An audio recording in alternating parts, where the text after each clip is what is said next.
21h, 22h, BFM Business, Paris d'avenir, Nathalie Croiset. Bonsoir, bienvenue dans Paris d'avenir, tous les soirs des entreprises innovantes d'Île-de-France. Mais Paris d'avenir, c'est aussi le quotidien de l'entreprise et ceux qui la font. Et ce soir, on va parler de la génération Y, ces fameux jeunes de la génération Y, les 18-30 ans. On dit qu'ils ont grandi à l'ère de la mondialisation. Y parce ils demandent souvent pourquoi un why en anglais. Ils veulent apparemment tout de suite. Enfin, ça, c'est toujours des définitions, mais on va en savoir un peu plus. Et surtout, quel management pour cette génération Y? C'est le thème ce soir de Paris d'avenir avec Laurent Chohin. Bonsoir. Bonsoir. Vous êtes directeur des ressources humaines du groupe Mazars. Également Julien Pouget. Bonsoir. Bonsoir. Consultant et auteur de Intégrer et manager la génération Y, publié chez Vuber. Également Patrice Barbedette. Bonsoir. Vice-président des comptes stratégiques, zone EMEA chez Taléo. Et enfin Delphine Desbouvry. Bonsoir. Responsable communication de l'association Starec, donc une toute jeune, vraiment une génération Y aussi qui est parmi nous, et c'est important aussi d'avoir votre témoignage.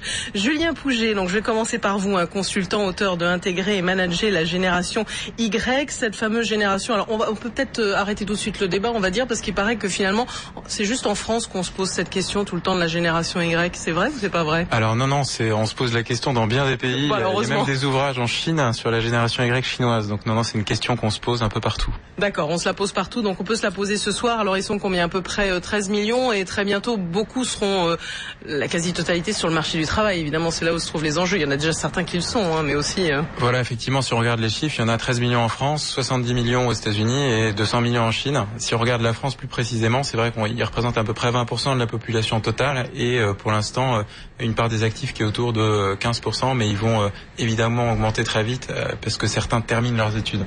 Alors justement, on va voir un petit peu mieux comprendre leur profil, notamment avec Laurent Chohin, donc directeur des ressources humaines du groupe Mazars, organisation indépendante d'audit, de conseil et de services aux entreprises. Vous êtes né de la fusion, c'était dans les années 50, de deux cabinets, Robert Mazars et Guérard Viala, avec 13 000 professionnels, dont 2300 en France, faut quand même le souligner aussi.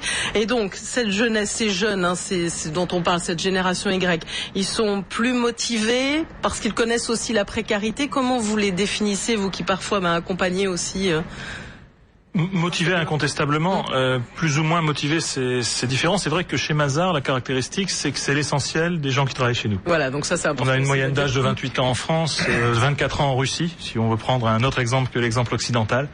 Donc effectivement, c'est la génération avec laquelle on doit travailler. Alors après, plus ou moins motivés, je dirais plutôt qu'ils travaillent différemment, qu'ils ont aussi des attentes différentes vis-à-vis du management.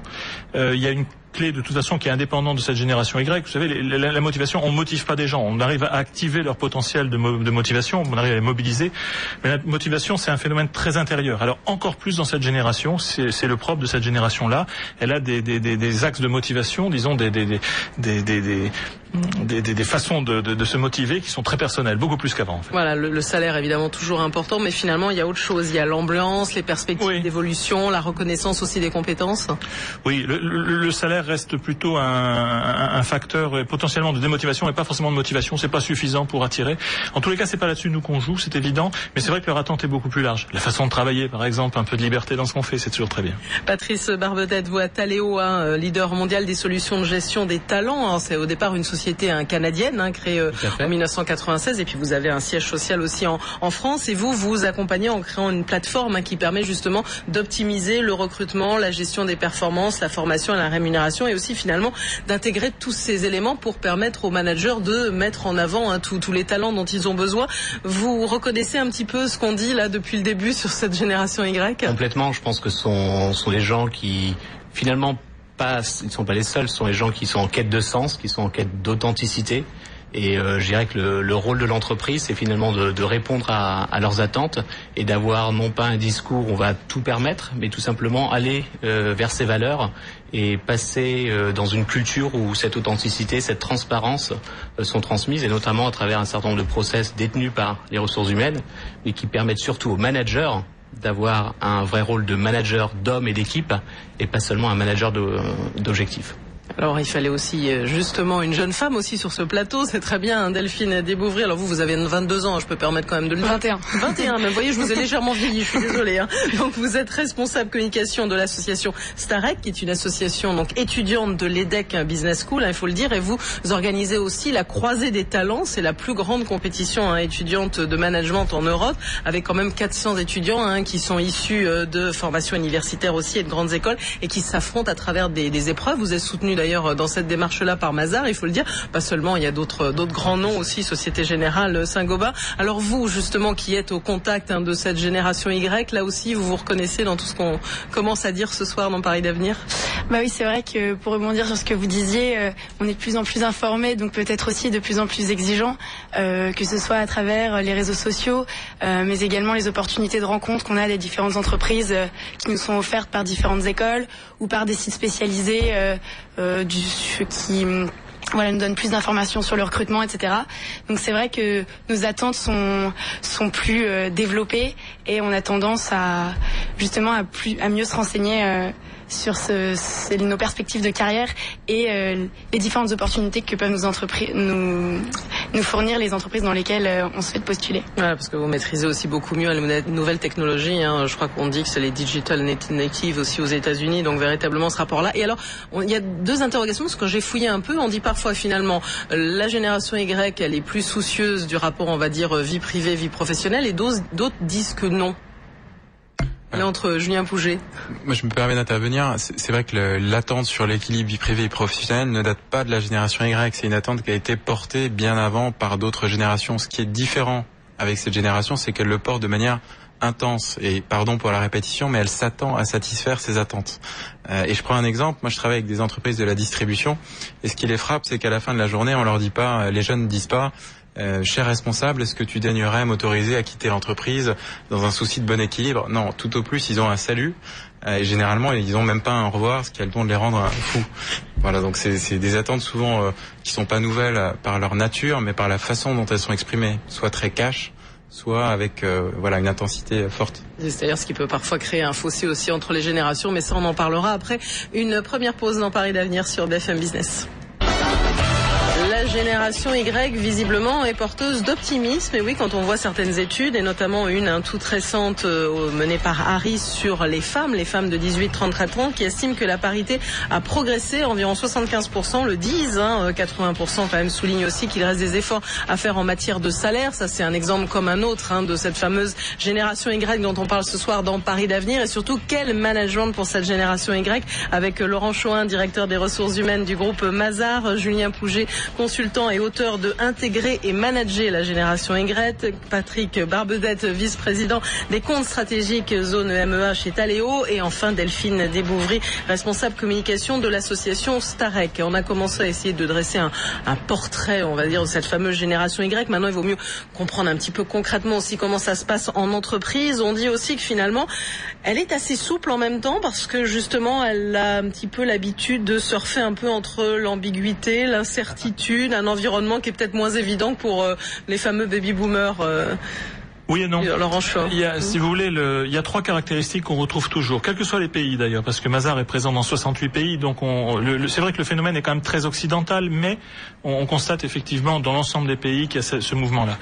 Les trois caractéristiques communes, c'est qu'ils sont à la recherche de fun, on va le dire comme ça, c'est-à-dire il faut quand même que ce soit un peu marrant de faire ce qu'on fait, sinon ça passe pas.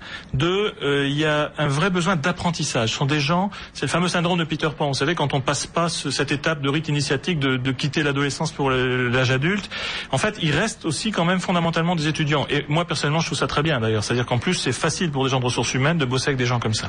Et le troisième élément, qui est un peu plus complexe, et là, c'est plus compliqué pour les gens de ressources humaines, c'est que ce sont des gens qui ont une attente de reconnaissance de ce qu'ils font, non pas de valorisation par un statut, mais quand ils font quelque chose, ils veulent le retour de ça. Ils veulent connaître le score, comme on dit. C'est-à-dire qu'il faut être très attentif, donner du feedback, c'est-à-dire qu'on passe d'un mode managérial, plutôt où on donne des consignes, des orientations et des directions, à un mode managérial qui est beaucoup plus du coaching, beaucoup plus de l'encadrement, de l'approche, et de l'accompagnement. Très difficile aussi pour certains managers qui veulent pas donner trop d'informations. Quand on n'est pas formaté comme ça, c'est compliqué. Oui, c'est compliqué. C'est pour ça que finalement, pour la génération Y, on travaille d'abord sur la génération X pour essayer de comprendre ce qu'est la génération Y. Voilà, c'est tout l'intérêt. Et justement, vous en avez parlé un peu, hein, Julien Pouget, vous l'avez évoqué aussi, c'est vraiment, voilà, ils veulent travailler avec quelqu'un, mais pas pour quelqu'un. Oui, effectivement, et je rebondis sur ce que disait Laurent Chorin. C'est vrai que je dirais les questions qu'il pose peuvent avoir tendance à déstabiliser. D'ailleurs, pas plus tard qu'il y a quelques semaines, j'ai un manager qui est venu me voir et qui m'a dit, écoutez, moi j'en ai marre, qu'ils me disent pourquoi. Et d'ailleurs, j'ai trouvé une méthode pour leur répondre, c'est la méthode des 5 C. Et alors là, j'ai cherché tous mes cours, dans mes cours de management, et j'ai pas trouvé. Il m'a dit, je leur dis, c'est con, mais c'est comme ça. Donc, juste pour vous dire, effectivement, avoir quelqu'un en face, quand on est manager, qui vous demande toujours de vous justifier, d'expliquer. Parfois c'est bien vécu, hein. Moi personnellement ça ne me dérange pas, mais ça peut aussi être perçu comme une remise en cause et pas toujours agréable. Une remise en cause mais qui finalement pousse de plus en plus à l'excellence, hein, Patrice Barbedette. Donc finalement c'est aussi intéressant pour un manager, ça le challenge. Clairement, effectivement, je pense que ce sont des gens, et comme nous tous, hein, je le répète, finalement on n'est pas tous différents et ce serait dommage de mettre les gens dans des catégories générationnelles. Ils veulent savoir, peut-être plus que les autres, et effectivement je suis assez d'accord, avec plus d'intensité, quel est le sens, quel est le pourquoi, quel est l'objectif, comment leurs propres objectifs sont alignés avec les objectifs du département, de la division, du pays, de l'entreprise, et donc véritablement pouvoir donner un sens à leur travail. Et cette intensité, je pense qu'on peut la retrouver aussi dans leur engagement, à condition, une fois de plus, que l'entreprise développe cette culture, la mette en place et forme et aide ses managers de la génération X ou d'autres générations, finalement avoir cette approche-là vis-à-vis d'eux. Donc leur expliquer que répondre à un pourquoi, ce qu'il y a derrière cette question, c'est tout simplement porteur de plus d'engagement et donc finalement de pouvoir mieux atteindre les objectifs qui ont été fixés à cette équipe. C'est la vision que vous avez aussi, hein, Delphine Desbeauvrais, vous qui êtes au contact aussi des entreprises, hein, même dans vos études à l'EDEC, et voilà ce regard à la fois exigeant aussi, où on a toujours une quête de sens. Oui, c'est vrai, effectivement. On a l'impression qu'aujourd'hui, nous, quand on sort, quand on est diplômé d'une école, on sait que dans une entreprise, on va pas en faire 1, 2 dans notre vie, comme c'était le cas de nos grands-parents, ou 3 ou 4 éventuellement, comme c'était le cas de nos parents, mais peut-être 6 ou 7, voire plus. Et donc c'est vrai qu'on a une vision à court ou moyen terme et on a plus tendance à demander aux entreprises de nous offrir des solutions personnelles en matière d'évolution de carrière. Pour avoir justement cet échange, cette notion de donnant-donnant qui peut être constructive quand on sait que derrière c'est pas fini et qu'on va sûrement être ouvert à d'autres opportunités, etc. Bon, évidemment ça dépend des cas, on sait aussi que le chômage touche beaucoup les jeunes de moins de 25 ans, finalement il y a une précarité aussi, mais cette précarité vous la tournez en atout, on va dire. Vous savez aussi, comme vous le dites, que vous ne serez peut-être pas toujours dans la même entreprise et que ça peut évoluer. Par choix, mais pas nécessairement. C'est vrai que dans notre entourage on a tous plus ou moins connu quelqu'un qui a été victime de chômage, d'une restructuration, et donc c'est vrai qu'on est conscient de cette réalité, de la précarité de l'emploi, et donc on est forcé de s'y adapter en quelque sorte. Laurent Chorin. Oui, il y a un point, je rebondis sur ce que dit Delphine, parce que il faut par contre pas perdre de vue, en France en particulier, un phénomène. Ça reste un phénomène de classe moyenne et supérieure quand même. C'est-à-dire que il y a une caractéristique, par exemple, de la génération Y, c'est une génération qui a toujours connu l'Europe. Chez nous, c'est une génération qui a toujours été dans l'idée qu'il y a une monnaie unique, que finalement on n'est pas attaché. Voir la mondialisation, c'est ce que je disais, au-delà de l'Europe finalement. C'est très naturel. Et bien sûr, c'est aussi la génération Erasmus, c'est la génération auberge espagnole à la Cédric Lepitch. Mais caractéristique, on se rend compte que par exemple les gens des classes populaires, les enfants des classes populaires ne voyagent pas plus maintenant qu'il y a 25 ans. Oui, c'est pour ça, parce que je parlais d'un niveau d'études, c'est vrai que la précarité aussi, oui. C'est quand même les jeunes de moins de 25 ans, c'est souvent lié aussi, ceux qui sont au chômage, à un manque d'études aussi. Et alors le danger, vous voyez, c'est un peu le problème d'avoir l'aspiration et pas les moyens. C'est-à-dire qu'à l'inverse, je rejoins Julien, c'est pas un phénomène qu'on peut contingenter. Tout le monde a ses mêmes aspirations, tout le monde a envie d'avoir son téléphone portable, son iPad, son je ne sais quoi, sauf que quand vous n'avez pas les moyens, ça peut créer aussi des distances sociales qui sont d'ailleurs, à mon sens, plus des questions de diversité aujourd'hui. C'est souvent l'aspect de la diversité que nous, des RH, on occulte un peu. On parle beaucoup de plein de formes de diversité, celle-là on l'oublie. On n'est pas forcément aujourd'hui en progression sur la question en fait de l'intégration sociale. Julien Pouget, est-ce que c'est une génération qui a plus envie de montrer sa différence que celle d'avant ? Disons qu'elle a toujours eu accès et à tout moment à l'intégralité des modèles, de ce qui se fait, de la réussite des autres. Donc oui, pour vous répondre de façon générale, je pense qu'elle a peut-être plus envie de se prouver dans un contexte qui n'est pas évident. Vous le disiez à l'instant, il y a beaucoup de chômage. La vision des entreprises sur les jeunes n'est pas toujours positive. C'est parfois perçu comme une charge et non pas comme un investissement. Donc oui, je pense que beaucoup de jeunes ont à cœur de se prouver. Si je rebondis rapidement sur ce que disait Laurent Chouin, c'est vrai que c'est une génération qui n'est pas totalement homogène. Cette classification n'abolit pas, je dirais, les classes sociales, les catégories socio-professionnelles. Donc maintenant, je pense que c'est une construction qui reste intéressante parce qu'elle nous permet de raisonner autrement et elle nous empêche de tourner en rond. Elle nous empêche de penser en rond, voilà, plus exactement. Et puis, juste pour rebondir aussi sur ce que vous disiez, je pense que la diversité, c'est aussi une richesse. C'est-à-dire que les générations ne pensent pas de la même façon, et tant mieux. Moi j'aime bien les équipes où il y a des seniors, des juniors, des X, et où justement on voit cette richesse s'exprimer. Vous avez fait la transition parfaite, parce que là on sent justement que ça fait évoluer aussi le management, et qu'il y a cette question aussi de la place des seniors, des plus anciens, qui parfois regardent un petit peu de travers quand même, les plus jeunes, mais justement ils sont là pour travailler ensemble, et ça on verra ça après une nouvelle pause dans Paris d'Avenir et le journal de l'économie sur BFM Business. La génération Y, les 18-30 ans, ne sont pas toujours bien perçus par les salariés plus âgés. C'est ce qui ressort d'une enquête réalisée pour le CESI en partenariat avec Le Figaro et BFM, qui dit que 55% des salariés de plus de 30 ans jugent leurs nouveaux collègues plus ambitieux en grande majorité et plus individualistes aussi qu'eux-mêmes. Ils sont parfois aussi dépeints comme moins efficaces, moins motivés et moins polyvalents. C'est pas très sympathique tout ça. Alors, quel management pour cette génération Y? C'est la question posée ce soir dans Paris d'Avenir avec Laurent Chouin, directeur des ressources humaines du groupe Mazars, organisation indépendante d'audit, de conseil et de services aux entreprises. Également Julien Pouget, consultant et auteur de Intégrer et manager la génération Y, publié chez Vuibert. Patrice Barbedette, vice-président des comptes stratégiques zone MMA chez Thaleo, leader mondial des solutions de gestion des talents, et Delphine Desbouvry, responsable communication de l'association Starec, association étudiante de l'EDEC Business School. Donc je n'ai des chiffres qui n'étaient pas très encourageants. On va y revenir sur ce rapport entre les plus anciens, les seniors, ou même ceux qui ont simplement un peu plus de 30 ans. Je crois que d'ailleurs c'est votre cas, Julien Pouget, donc vous êtes plus du tout dans la génération Y, c'est terminé.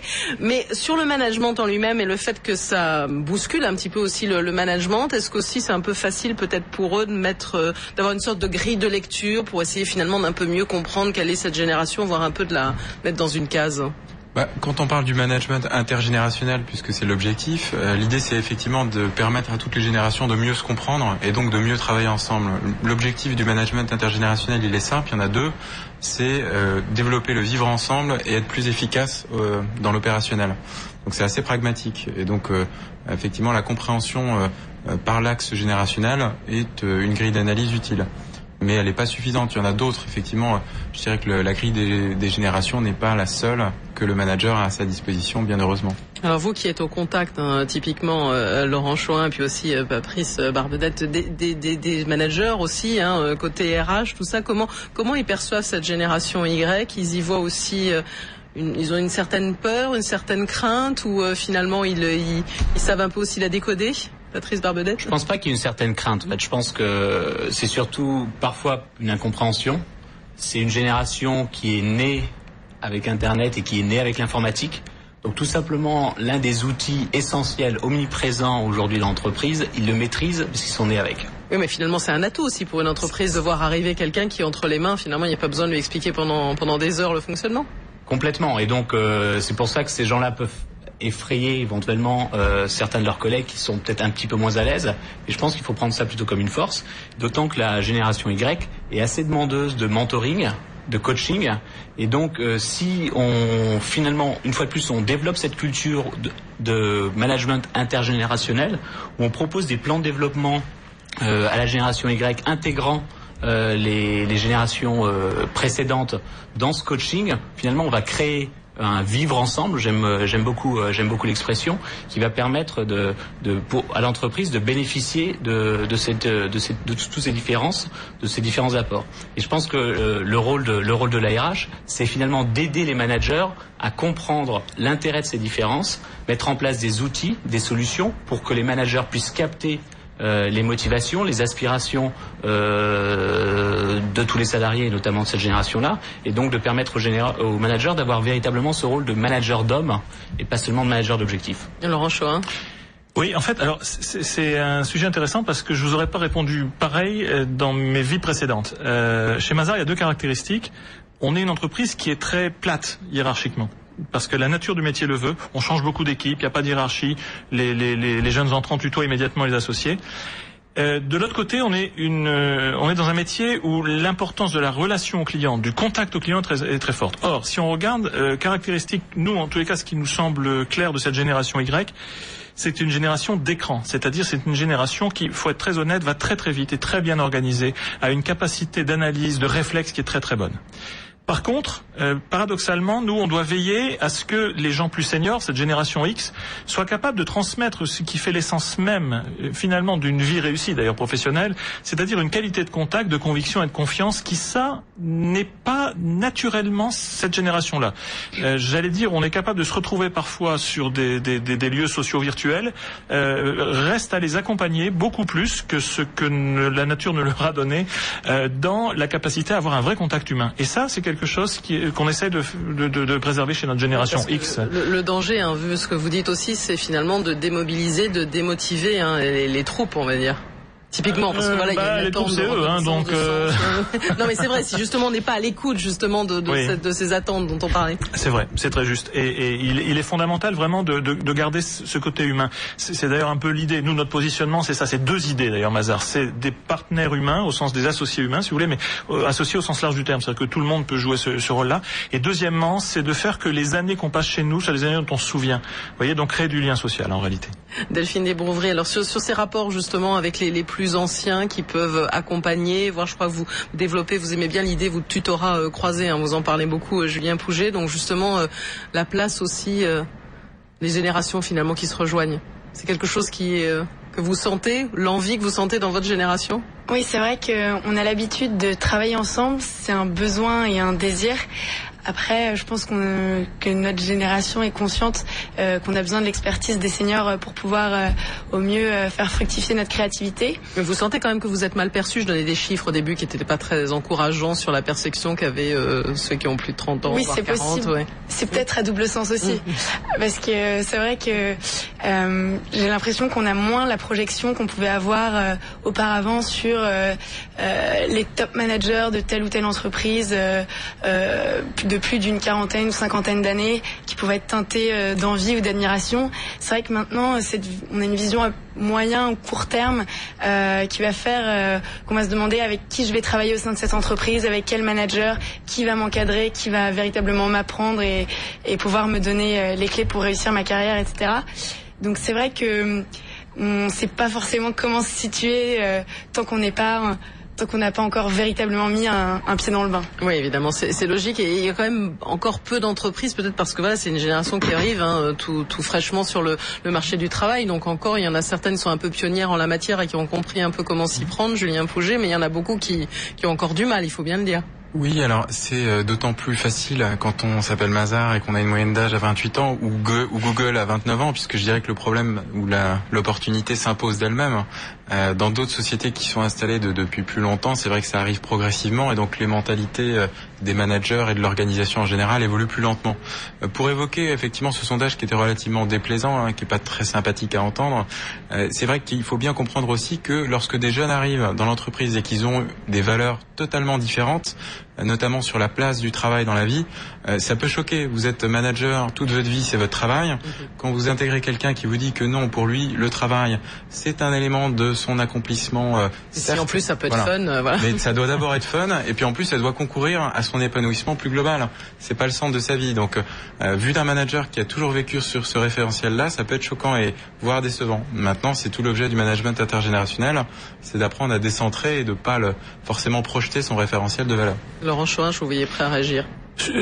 Oui, tout à fait d'accord avec Julia. C'était surtout par rapport à ce que vous disiez et par rapport à Delphine, parce que j'ai eu la chance de vivre un événement avec la Starac, donc en l'occurrence. Et je dois vous dire qu'honnêtement, moi, dans ma génération, on n'était pas capable d'avoir la qualité de gestion de l'événement qu'ils ont pu montrer. Donc, moi, c'est la croisée des talents. Hein, oui, c'est la croisée des talents. Absolument. Chaque année, plus de 50 écoles, pas loin de 500 étudiants. Mais justement, c'est-à-dire que, vous voyez, c'est pas la fête, c'était extrêmement professionnellement mené. Donc je voudrais quand même apporter une petite nuance sur l'idée que, en gros, les vieux, je vais me compter parmi les vieux, trouvent que les jeunes savent pas faire. C'est l'inverse. Moi, j'ai été franchement très positivement surpris par ça. Alors par contre, ça partait d'une initiative, c'est eux, ils avaient envie, faut qu'il y ait l'appétence initiale, il n'y a pas quelqu'un en haut qui leur a dit faut faire. Ça, c'est évident. En tout cas, ce sont aussi les managers de demain, et ça, on y reviendra après une nouvelle pause dans Paris d'avenir sur BFM Business. Ce sont quand même plus de 55% des salariés en France qui ont moins de 30 ans, la fameuse génération Y que certains décrivent comme très centrée sur son besoin, individualiste, interconnecté, innovant et impatient aussi, mais ils ont des tas d'atouts aussi pour l'entreprise qui seront aussi les managers de demain. Quel management pour la génération Y? C'est la question qu'on pose ce soir dans Paris d'avenir avec Laurent Choin, directeur des ressources humaines du groupe Mazars, Julien Pouget, un consultant et auteur de Intégrer et manager la génération Y, publié chez Vuibert, Patrice Barbedette, vice-président des comptes stratégiques zone EMEA chez Taléo, et Delphine Desbouvry, responsable communication de l'association Starac. Je vais commencer par une génération Y pour la conclusion de cette émission. Justement, vous, comment vous voyez les perspectives d'avenir pour vous et le management de demain? Vous saurez le faire évoluer, vous le sentez, vous? J'espère. On peut pas dire le contraire, en tout cas. Voilà. C'est vrai qu'on a une relation avec les entreprises qui a beaucoup évolué ces derniers temps, du moins c'est la sensation qu'on a. Parce que c'est vrai qu'on a l'impression que les entreprises viennent de plus en plus vers nous. Et donc, de cette manière-là, je vois pas pourquoi justement cette intégration ne serait pas plus facilement dans les années à venir. C'est vrai qu'il y a énormément d'entreprises qui, que ce soit dans leur processus de recrutement ou dans leur processus d'intégration des jeunes diplômés, mettent en œuvre beaucoup de choses, d'événements, des conférences, des débats, toujours prendre pour occasion une conférence, une avant-première, une compétition de management pour pouvoir justement favoriser cette rencontre. Et c'est vrai que je pense qu'on peut être qu'optimiste à partir de ces données-là. Et puis ils seront aussi en entreprise, et aussi il y en aura beaucoup aussi qui vont créer leur entreprise. On le dit aussi, on est dans un contexte qui est délicat aussi, où certains sont amenés aussi un peu par défaut à créer leur entreprise, donc finalement à être d'autres patrons. Oui, effectivement, c'est vrai que on pourrait penser que ça peut faire peur, mais on est tellement entouré autour de nous par de jeunes entrepreneurs.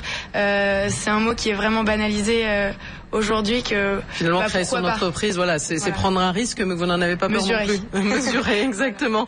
Donc vous, Patrice Barbedette, vous, comment vous voyez justement cette génération et ces managers aussi de demain qui vont très vite bousculer les autres aussi, hein? Je pense qu'effectivement, on a déjà beaucoup parlé. Ce sont les gens qui ont de l'appétit. Ils ont un vrai appétit pour la vie, et donc l'entreprise doit utiliser cet appétit pour son bénéfice, bien évidemment, ne pas créer d'opposition entre les générations, donc mettre en place des programmes de mentoring, de coaching, j'ai déjà dit. Et puis surtout, on a parlé du recrutement. Je pense que ce qui est clé dans une entreprise, c'est de tenir la promesse qui est faite dans la phase de recrutement, la tenir au moment où le salarié va intégrer, le candidat devient salarié, intègre l'entreprise, est intégré, on lui propose au fur et à mesure des plans de développement, on lui fait des évaluations. Donc c'est véritablement avoir cette continuité, avoir cette cohérence, cette fluidité par rapport à cela. Et je pense que ce qui est clé avec la génération Y, c'est comme elle est née avec l'outil informatique, elle se dit une fois que j'ai donné une information, que j'ai rentré une information dans un système, je dois pouvoir la retrouver.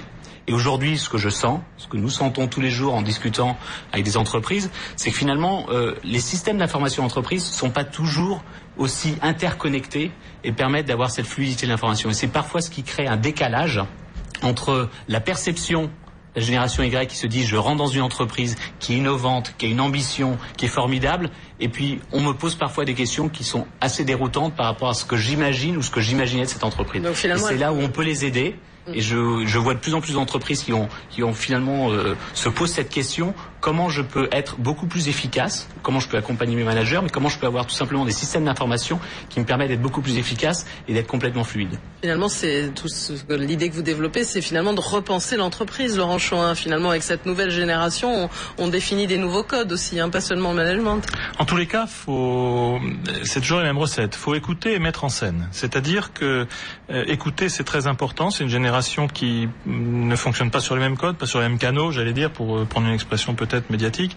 De l'autre côté, faut la mettre en scène, c'est-à-dire faut aussi lui donner des théâtres d'exposition qui sont bons.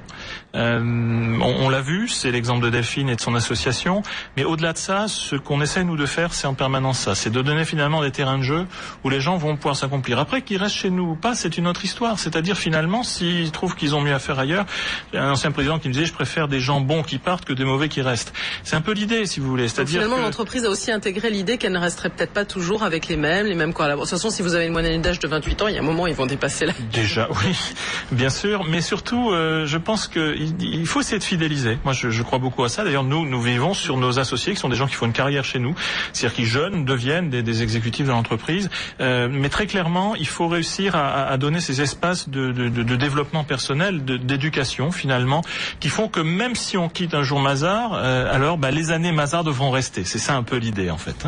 Julien Pouget aussi sur ses perspectives pour la génération Y. Alors moi je rejoindrais effectivement Delphine, je suis aussi un optimiste résolu. Je vois qu'il y a des entreprises comme Taleo, Mazars qui prennent des initiatives intéressantes. Vous avez des étudiants et des étudiantes qui font des projets qui réussissent, donc tout ça m'incite à l'optimisme. Et au grincheux, j'ai envie de citer Oscar Wilde qui disait: la nouvelle génération est épouvantable, et il rajoutait: j'aimerais tellement en faire partie.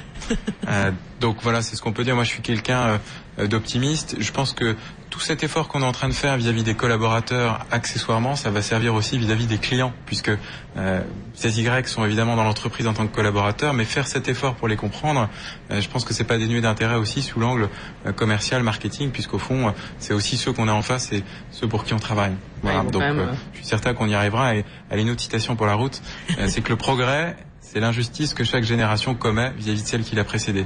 Donc nous allons connaître une phase de progrès comme jamais, j'espère. On ne peut que le souhaiter. Et puis alors en plus maintenant, je crois qu'on a la génération Z aussi qui arrive. Alors là, c'est aussi autre chose qu'il faudra traiter un petit peu plus tard. Faut attendre qu'ils fassent un peu leurs études aussi. Oui, effectivement, ils ont 16 ans et moins, donc qui commencent tout juste effectivement à arriver en entreprise. Donc on aura peut-être des premiers conflits de génération avec ces vieux Y, ça serait drôle. Oui, surtout que là, ils sont encore plus dans les nouvelles technologies. Donc là, c'est vraiment la grosse difficulté. Mais c'est bien, ça fera l'occasion de faire une autre émission. On va les suivre aussi, cette fameuse génération Z. Merci en tout cas à tous les quatre d'être venus sur BFM Business. Exceptionnellement, on ne se retrouvera pas un lundi prochain en direct, mais mardi. Alors vous le savez évidemment, en ces temps difficiles, les Français essayent autant que possible de faire des économies et des sites aussi les y aident. Ils seront donc mardi prochain dans Paris d'avenir.